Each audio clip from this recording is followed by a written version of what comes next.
10 old games that still looks amazing in 2024.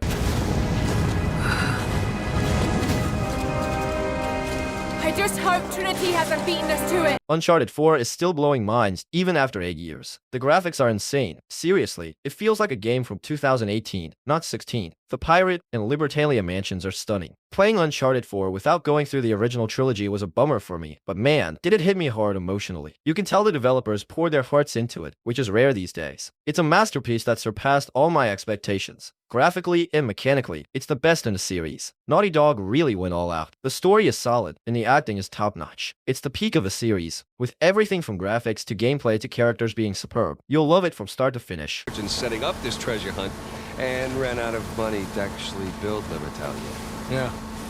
Can you believe Rise of the Tomb Raider came out in 2015? It's almost a decade old now, but it still looks incredible. I mean, the small details like the snowflakes on Laura's hair, and the way she squeezes water out of her ponytail, amazing. And the graphics? Wow, even by today's standards, it's one of the best looking games out there. And get this, it's not even optimized for current gen consoles. Laura herself looks so much better in Rise. Her body, her muscles, everything is just top notch. The whole trilogy is great, honestly. The story, the emotional weight, the combat, the puzzles, it's all so good. Sure, maybe the villains could have been better, but that's a minor gripe. Overall, it's hard to understand why the Survivor reboot isn't more popular. If you're looking for a game to really get into, this is it.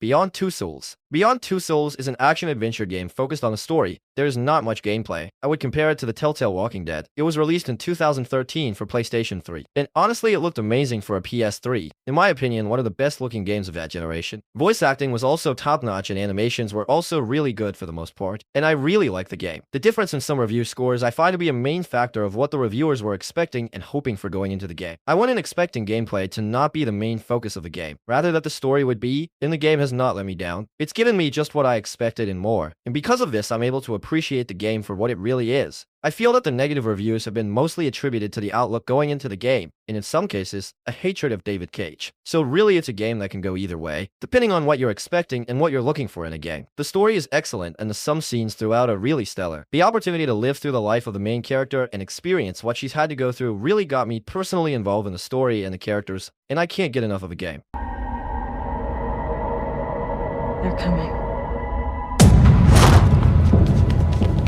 Quantum Break, released in 2016, remains a hidden gem even after all these years. Its graphics are astonishing, surpassing many contemporary titles. The time-breaking sequences alone are breathtaking. It's surprising that the game didn't garner more attention upon release. Remedy has always delivered excellence. Quantum Break boasts a coherent and engaging time travel narrative filled with tragic characters and unexpected twists that kept me hooked throughout. The gameplay, while simple, is immensely enjoyable and satisfying, making you feel like you're part of a movie. The accompanying TV show is remarkably well done, featuring strong acting. However, integrating the show between levels felt a bit disruptive. On the downside, there's a lack of enemy variety, and the pacing feels off with too many cutscenes. The platforming sections were subpar, with floaty controls and minimal challenge, detracting from the overall experience. Despite its flaws, Quantum Break is a solid game filled with passion and polish. It's a refreshing departure from the abundance of games as a service titles, and its unique blend of TV show elements with gaming deserves recognition. If you haven't experienced it yet, it's definitely worth checking out. He wanted to show me what he'd been working on. My brother Will was a scientist. The Order 1886, released in 2015 on the PS4, remains visually stunning even a decade later. Ready at Dawn deserves commendation for achieving a level of graphical fidelity that few games have matched since. With its cinematic, filmic look featuring film grain, depth of field, and soft focus, The Order boasts a unique aesthetic that stands out. Despite facing undue negative press before launch, largely due to misconceptions about its length, The Order 1886 is not a bad game. While it's true that its campaign length is shorter than some expected, it's a highly cinematic third-person adventure set in a unique alternative history blending Arthurian legend and steampunk elements. The gameplay is streamlined and the experience is quite linear, with no multiplayer mode. While this may deter some players seeking replay value, it's evident that the developers prioritized crafting a rich universe and achieving a high level of fidelity early in the PS4's lifecycle. The core gameplay loop involves third-person combat, light exploration, and quick time mechanics, along with minigames like lockpicking. If you're looking for deep gameplay mechanics or an expansive open world, The Order may leave you wanting more. However, for those seeking a cinematic action experience with top-notch graphics, compelling world building, and engaging characters and story, there's much to appreciate. It's unfortunate how much negative press the game received, as it likely impacted its sales and deprived players of a potential sequel. Despite this, I highly recommend giving The Order 1886 a fair chance to explore its captivating universe before it becomes a forgotten gem of gaming history.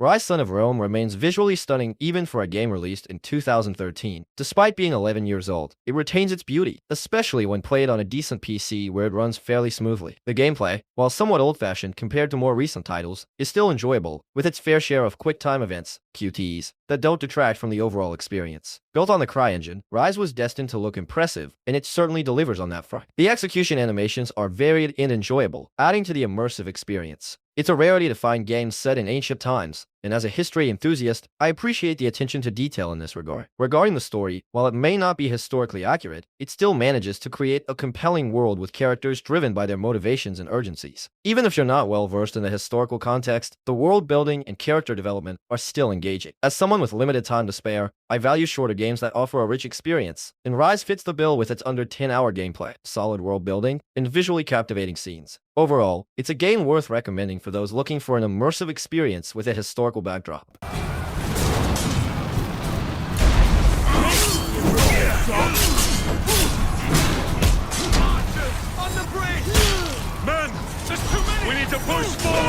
It's impressive how Crysis, released almost 12 years ago in early 2013 for the PS3, still manages to captivate with its visuals. I admire the atmospheric quality of the game and the mechanics of the suit. Despite not playing any Crysis games until last year, I found myself engrossed in the series after picking up the Xbox version. Crysis 3, in particular, stood out to me. While it may be a tad linear with levels that aren't particularly standout in terms of enemies, it remains an enjoyable shooter that encourages players to leverage the suit and its mechanics. The ability to choose which weapon to use and the addition of the bow were particularly enjoyable for me. Additionally, I found the stats mechanic in this game to be an improvement over its predecessors. Though the campaign may only last around 6 hours, I personally clocked in at about 9.4 hours, finding it to be a reasonable length similar to the first 2 games in the series. While the last boss took me a few tries, and I opted to sneak through some levels instead of engaging every enemy. Overall, I felt satisfied with the experience. It's just a shame that more effort wasn't put into expanding the adventure, given the fantastic foundation that was laid.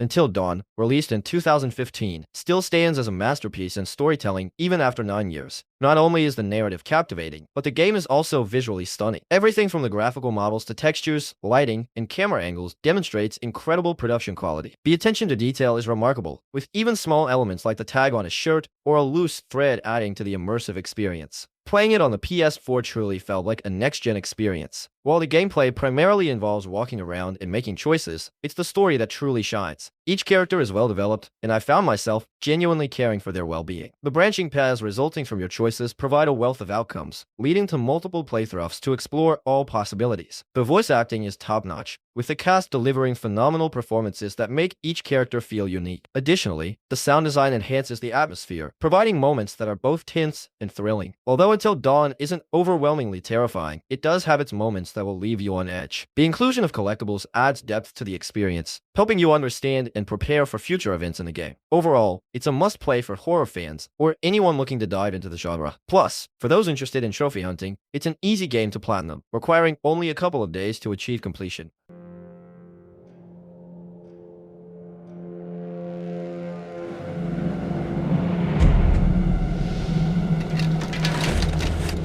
Metro Exodus, released in 2019, may not be the oldest game on this list, but its level of detail and photorealistic visuals are truly impressive. Honestly, I didn't initially take to Metro Exodus. It took me restarting the game multiple times before I finally stuck with it until the end. One reason for this might have been that I had just finished Metro last night. Transitioning from a more level-based shooter to a dense open world was quite jarring for me initially, so I set Metro Exodus aside for a few months. However, when I eventually finished the game, Metro Exodus emerged as my favorite of the trilogy. The developers did an outstanding job translating the weighty gunplay of the original titles into a more open-world framework. Despite the shift away from claustrophobic environments, the game still maintains maintains moments of intense combat and tension. Playing the latest upgraded edition on PC, with everything maxed out, is a visual treat. The game truly showcases the capabilities of modern gaming hardware. If I had one complaint, it would be that there isn't more exploration of the forest environment encountered in the second-to-last area. My favorite section of the game is actually the last metro section. There's a haunting quality to the old Russian apartment buildings covered in ice and snow, with the sense of mystery lingering behind those dark windows. Crawling through the subways and sewers in this final section felt like the perfect conclusion to this captivating journey. Overall, Metro Exodus is a masterpiece, deserving of a 10 out of 10 rating.